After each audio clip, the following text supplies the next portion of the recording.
Welcome to the Paranormal Bedtime Stories podcast.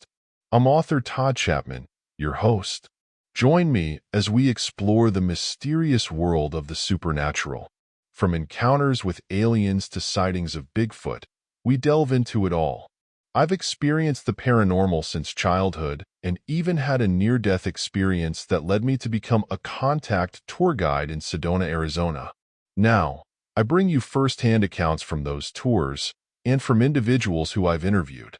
Don't forget to subscribe and hit that notification bell to never miss an episode. You can find my books in paperback and for Kindle at Amazon.com or by using the link in my bio. Now, on to our story.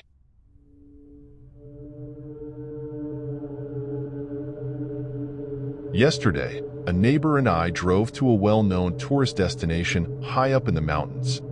It's one of those popular places you see all over the internet, but not for the reasons you might think.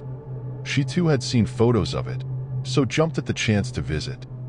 With millions of visitors annually, I doubt that many people would guess there is paranormal activity in certain areas of the park, even under the midday sun. I first visited the park back in 2009, and that's when my first experience took place. Accompanying me at the time were two people I'd first met at the UFO store. After some conversation, they signed up for a tour that evening. As it turned out, they returned for several more tours during their vacation to America, and we became friends. They were a couple in their 20s, visiting from Europe. Each of them was well-educated and spoke several languages fluently. Their experiences out on tour with me, as well as what the three of us experienced that day, will be shared in other stories. My second visit to this park was in 2015 and was for the most part uneventful. Jumping ahead to yesterday's visit, the year is 2024.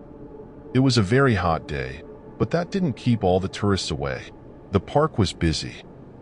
After a short walk, I noticed three heavy rocks placed in the shape of a triangle about 20 or 30 feet off the main trail. I told my friend to stand in the middle and pose for a photo. She did, but when she talked to me, she noticed something strange and unexplainable. If she stepped out of the triangle, the experience ended. That's when she told me to come stand in it and see what happened. She thought maybe it was just her. When I stepped into that space, I experienced the same thing she did. If I stepped backwards even a foot or two, it stopped. We had to be exactly in the middle of the formation for it to continue. Other park visitors were standing nearby. I approached a couple with 3 children and told them about the phenomena, suggesting their boys go check it out. They did, and each started laughing. The parents, not hearing what was so funny, wanted to see for themselves. They then told other people walking by to come try it. We left to continue our hike through the park. A couple hours later, we were passing back by the rocks and laughed. People had continued sharing with others walking past, in what became an endless mass experience lasting hours. We stopped and filmed children and adults from many walks of life and ages, as they experienced a strange echo or reverb of their words in their head. Everyone saw that it only happened within a small space, maybe 12 inches in diameter. In fact, I recorded myself speaking aloud when I stood in the triangle. Strangely, the reverb or echo cannot be heard in the video. People standing nearby or even next to them couldn't hear the echo.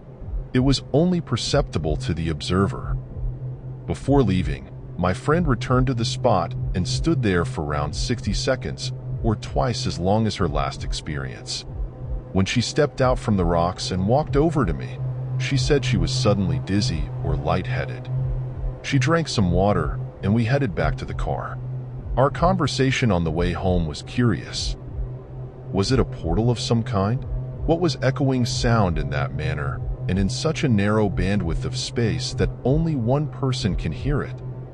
Maybe more curious was who placed the rocks there in the first place and why. Could this location be used for some form of rituals, say after dark when the park is closed to the general public? I'm sure people living in the area go inside the park after dark. What about a military facility of some sort? There is a parking lot and small building nearby, which could provide easy access underground. In one of my other stories, A scientist came into the shop and told me about her experience off-trail at a famous national park. She was running late to get back to her car before they closed the gate, so she decided to make a beeline to the parking area and cut across a field that was marked with signs to stay on the trail to protect the natural habitat. As she ran, she said it was as if she were bouncing or had a spring in her step following impact with the ground. She also heard a boing, boing sound as her feet hit the ground and sunk in a bit. She believes there was an underground facility there, and she was running across its metal roof, albeit covered in sand. She said it was definitely metal under the soil. But why?